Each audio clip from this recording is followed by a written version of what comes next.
أكد بعض المقربين من الصحفية المغربية الشهيرة بشرى الضوء أنها لا تملك أذنا، وأنها تعيش بأذن واحدة، ما يفسر قصة شعرها الوحيدة التي تعتمدها دون أن تغير تصفيفة الشعر، حيث تظهر أذن واحدة وتغطي دوما جهة الأذن الأخرى،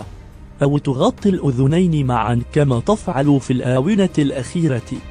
البعض الآخر رجح أن تكون تعاني من تشوه على مستوى الأذن يجبرها أن ترتدي باروكة كما ظهرت في البرنامج الشهير ضريبة الشهرة.